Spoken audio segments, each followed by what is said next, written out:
భీకర రూపుడై అశోకవన విధ్వంసం చేస్తూ రాక్షస సంహారం గావిస్తూ ఉన్న ఆంజనేయ స్వామిపైకి జంబుమాలి వచ్చాడు. వాని రాకను ఆంజనేయ స్వామి చూస్తున్నాడు. అంతమంది రాక్షసులను చంపి చెట్టు మీదున్న స్వామికి వాడు రథంలో రావడం కనిపించింది. అంతే, హనుమాన్ వేగ సంపన్నో జహర్షచ ననందచ. అనుకొన్న వస్తువు చేతికందితే పసివాడు ఆనందంతో చప్పట్లు కొడుతూ ఉన్నట్లు ఉన్నాడు స్వామి. వాల్మీకి మహర్షి చేసిన జహర్షచ ననందచ అనే ప్రయోగము అటువంటిది. పైకి ఇది వానర ప్రవృత్తి. కథ ఇలా నడుస్తున్నది. జంబుమాలి వచ్చేడు. అశోకవనంలో ఒక తోరణంపై కూర్చుని ఉన్న స్వామిని చూసేడు. వాడు అర్ధచంద్రాకారం కలిగిన 10 బాణాలను ఒక్కసారిగా స్వామి నుదుటికి గురిపెట్టి వదిలేడు. 10 బాణాలు స్వామి ఫాలానికి గుర్చుకొన్నాయి. రక్తము పెళ్ళుబుకింది. అప్పుడు స్వామి ముఖము శరత్కాలంలో సూర్య తేజస్సుతో విచ్చుకున్న ఎర్ర తామరలా ఉంది. అంతేకాదు, ఆ రక్తం వలన ముఖం వలన రక్తము రెండూ ప్రకాశిస్తున్నాయిట. ఆకాశంలో మహాపద్మము చందన బిందువులచే తడుపబడుతూ ఉన్నట్లుందిట. ఆ మహా సౌందర్యాన్ని అంటిన మాలిన్యం కూడా సౌందర్యానికి ప్రకాశాన్నే ఇస్తుందిట.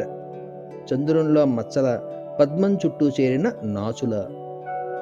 ఇక్కడ స్వామి తోరణమందు కూర్చుని ఉన్నాడు. కాదు, మహర్షి ఇంతకు ముందు చెప్పినట్లు స్వామి అంతరిక్షంలో ఉన్నాడు. జంబుమాలి అనే రాక్షసుడు భూమి మీద ఉన్నాడు. వీడికి తోరణం మీద ఉన్న స్వామి ముఖం మాత్రమే కనబడుతున్నది. వాని లక్ష్యము అది కనుక ఆ ముఖము ఆకాశంలో ఉన్నట్లు కనబడుతోంది. అది పద్మంలా ఉంది, అంటే చందన బిందువులచే తడుపబడుతూ ఉన్నట్లుంది. ఇక్కడ వాల్మీకి మహర్షి ఒక సూచన చేశారు. ఆకాశంలో మహాపద్మమని. మహాపద్మము సహస్రారమే. అది ఆకాశంలోనే ఉంటుంది. ఆ పైన అంతరిక్షము. అక్కడున్న దేవత అనుగ్రహంతో అది మధుసిక్తమవుతూ ఉంటుంది. భూమి మీద అంటే మూలాధారమందున్న వానికి ఆ మధు బిందువుల కాంతి మాత్రమే కనబడుతుంది. ఆ కాంతితో ఆలోచిస్తే దానికి చందన బిందు తుల్యత్వం ఉంటుంది. అది జిహ్వను తాకితే మధుతత్వం తెలుస్తుంది. అట్టి మహాస్థితిలో ఉన్న స్వామికి ఆ రక్తము, ఆ గాయము చందల శీతలత్వాన్ని కలిగిస్తున్నాయే కాని బాధను కలిగించటలేదు. అయినా మహాయోగులకు హింసను కలిగించే రాక్షస ప్రవృత్తి మీద కోపం వస్తుంది. అలాగే స్వామి కోపగించాడు. దగ్గరలో ఉన్న ఒక మహాశిలను తీసుకుని విసిరేడు. జంబుమాలి అడ్డుకొన్నాడు. ఆ తరువాత ఒక మహాసాల వృక్షాన్ని పెకలించాడు. దానిని చేతితో తిప్పుతూ మహావేగంతో రాక్షసుని వక్షస్థలానికి వేసి కొట్టాడు. అంతే, తస్య చైవ శిరో నాస్తి న బాహు నచ జానుని న ధను న రథోన్నాశ్వాః తత్ర దృశ్యంతో నేశవః. శిరస్సు లేదు, చేతులు లేవు, కాళ్ళు లేవు, ధనస్సు లేదు, రథం లేదు, గుర్రాలు లేవు, చివరికి బాణాలు కూడా లేవు. ఇది యోగాగ్ని దగ్ధత్వం అంటే. చావగా మిగిలిన వాళ్ళు వెళ్ళి విషయము రావణునికి చెప్పారు. రావణుడు తన మంత్రి పుత్రుల్ని 7 పంపించాడు. సప్తార్చి వర్చస్సుతో ఉన్న ఆ 7 స్వామి యొక్క పౌరుషాగ్నిలో ఇమిడిపోయారు. రకరకాలుగా హతులయ్యారు. ఆ తరువాత రావణునికి కొంత స్మృతి కలిగింది. ఏమా స్మృతి? వెళ్ళినవాడు తిరిగి రావటం లేదు. దీనిని కేవలము వానరము అనుకోరాదు. నా అవమాన్యో భవద్భిశ్చ హరిహి ధీర పరాక్రమః దృష్టాహి హరయః పూర్వం మయా విపుల విక్రమాః అని వాల్మీకి సుగ్రీవాదుల్ని జ్ఞాపకం చేసుకున్నాడు. ఇక్కడ వాల్మీకి మహర్షి గాయత్రీ మంత్రంలోని భర్గో దేవస్య ధీమహి లోని ధీ అనే బీజాక్షరాన్ని ఈ శ్లోకంలో నిబంధించారు. ఆ తరువాత దుర్జనుడు అనేవాడిని పంపుతాడు రావణుడు. ఆ తరువాత విరూపాక్షాది సేనాపతుల్ని కూడా పంపుతాడు. ఎవ్వరూ తిరిగి రారు. స్వామి మాత్రం వచ్చిన ప్రతివానిని సంహరిస్తూ ప్రజాక్షయం కోసం ఎదురు చూసే యముని వలె ఉన్నాడు. ఈ సమయంలో రావణుడు తన రెండవ కుమారుడైన అక్ష కుమారుని పంపుతాడు. వాడు మహోత్సాహంతో వస్తాడు. ప్రజాక్షయానికి వచ్చిన ప్రళయాగ్నిలా ఉన్న ఆంజనేయ స్వామిని చూసి విస్మితుడవుతాడు, కంగారు పడతాడు, నిలదొక్కుంటాడు. ఇద్దరూ యుద్ధానికి తలబడితే అది అప్రతిమ సమాగమంలా ఉందిట. దేవతలకు కూడా విస్మయాన్ని కలిగిస్తోందిట. అక్ష కుమారుడు తన ధనుర్విద్యనంతనూ ప్రదర్శిస్తున్నాడు. అది న వర్ధమానోగ్ని ఉపేక్షితుం క్షమః, అంటే రెచ్చిపోతున్న అగ్నిని సహించడం మంచిది కాదు, అంత క్షేమదాయకం కాదు. అందుకని ఆంజనేయ స్వామి విజృంభించాడు. అంతే, అక్ష కుమారుని శిరస్సు, బాహువులు, సంధి అంగములు అన్నీ వీరై రక్త మాంసాలతో నిండిపోయాయి.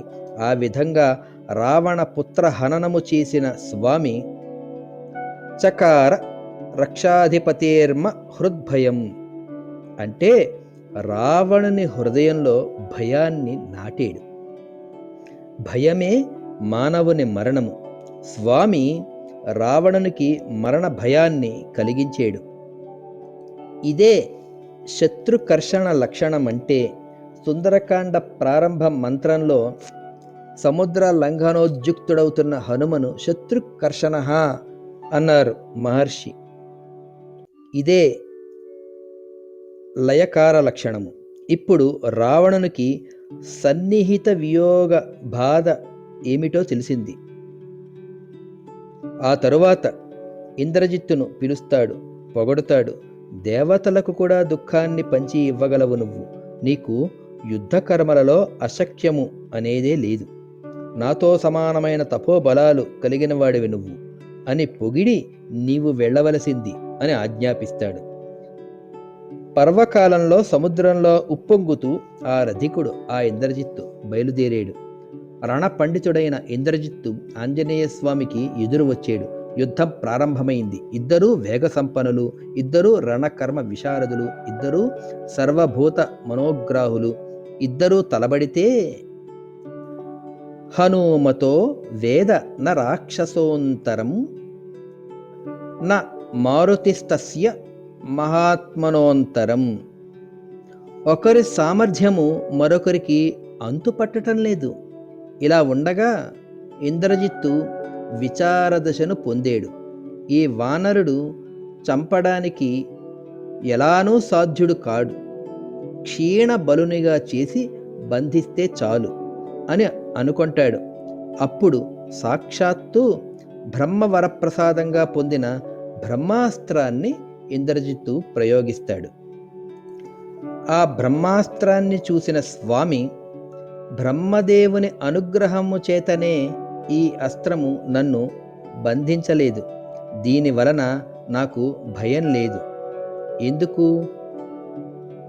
పితామహ మహేంద్రాభ్యాం రక్షితస్యాని లేనచ అనుకుంటాడు. బ్రహ్మదేవుడు, ఇంద్రుడు, వాయువు నన్ను రక్షిస్తూ ఉంటారు.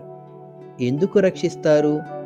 సీతాదేవి ప్రార్థన రూపమైన ఆజ్ఞ వలన. అందుకనే ఆ తల్లి నమోస్తు వాచస్పతయే సవజ్రిణే అని కదా ఆ అమ్మవారు. స్వామిని గురించి ఆ తల్లి ప్రార్థించింది, నమోస్తు వాచస్పతయే సవజ్రిణే అని. అందుకని స్వామికి భయం లేకపోయింది. అయినా పితామహాజ్ఞాన్ అనువర్తతేన్ స్మ, అయినా బ్రహ్మాజ్ఞను అనుసరించాలి, అనువర్తించాలి. కాబట్టి స్వామి అలా ఉండిపోతాడు. బ్రహ్మయందు, బ్రహ్మవాక్యమునందు స్వామికి గల గౌరవ ప్రపత్తులు అటువంటివి. సరే, ఇంద్రజిత్తు స్వామి లొంగేడని అనుకున్నాడు. అక్కడున్న మిగిలిన రాక్షసులు కూడా ఆ తరువాత రకరకాల పాశాలను తీసుకుని వచ్చి స్వామిని బంధిస్తారు. అది చూచి ఇంద్రజిత్తు ఎంతో బాధపడతాడు.